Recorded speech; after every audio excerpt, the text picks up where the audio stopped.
تو گویا کہ اصل عبادت اچھی چیز ہے، لیکن اس کے ساتھ ساتھ اگر عقل ہو، پھر اگر علم ہو جس میں لوگوں کی تربیت ہو، تو اس کا درجہ کافی بڑا ہوتا ہے۔ اسی واسطے کہا گیا ہے کہ عقل ہی کے ذریعے رحمان کی عبادت ہوتی ہے، عقل ہی کے ذریعے جنت کو جو ہے وہ کسب کیا جاتا ہے۔ تو اللہ تبارک و تعالیٰ کا یعنی حدیث میں ہے جس میں فرمایا گیا ہے اول ما خلق اللہ العقل، سب سے پہلے اللہ تبارک و تعالیٰ نے عقل کو خلق کیا۔ ایک روایت میں ہے اول ما خلق اللہ نور، سب سے پہلے اللہ نے نور کو پیدا کیا۔ ایک روایت میں ہے اول ما خلق اللہ نوری، سب سے پہلے اللہ نے میرے نور کو پیدا کیا ہے۔ تو محققین یہ کہتے ہیں کہ اول ما خلق اللہ عقل سے مراد بھی حقیقت محمدی ہے، اور اول ما خلق اللہ نور سے بھی حقیقت محمدی ہے، اور اول ما خلق اللہ نوری سے بھی نور محمد صلی اللہ علیہ وآلہ وسلم۔ تو پہلے ان کے نور کو خلق کیا گیا، اور ان کا فرمان ہے انا وعلی من نور واحد، میں اور علی ایک نور سے ہے۔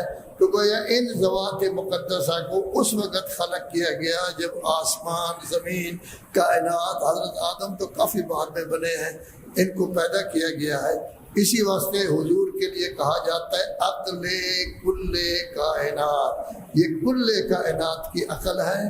یہ آئے بالکل اکیلے تھے، ان کا کوئی ساتھی نہیں تھا، یتیم بھی تھے، باپ پیدا ہونے سے پہلے فوت ہو گئے تھے، 7-8 سال میں والدہ بھی فوت ہو گئی۔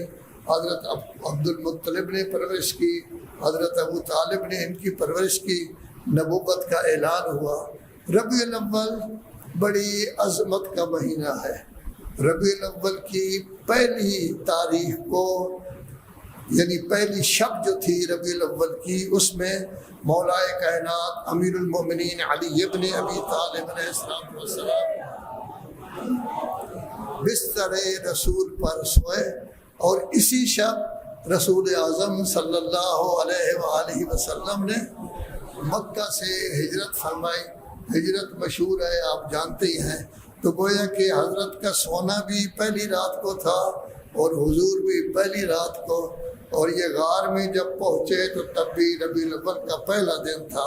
تو ربیع الاول کا پہلا دن بڑا مبارک ہے۔ ربیع الاول کی 10 کو حضور کی تزویج ہوئی ہے، عقد ہوا ہے جناب خدیجۃ الکبریٰ رضوان اللہ علیہا کے ساتھ، اور اصل یہ حضرت کی زوجہ محترمہ تھی کہ جن سے جناب زہرا سلام اللہ علیہ پیدا ہوئی، جن سے قاسم بھی پیدا ہوئے، جن سے طاہر بھی پیدا ہوئے، اور یہی زوجہ ہی تھی جن کی اولاد سے رسول اعظم صلی اللہ علیہ وآلہ وسلم کی نسل چلی، اور آج پوری دنیا میں ان کی نسل بھی موجود ہے، اور مسلمان بھی اپنی جگہ پر موجود ہے۔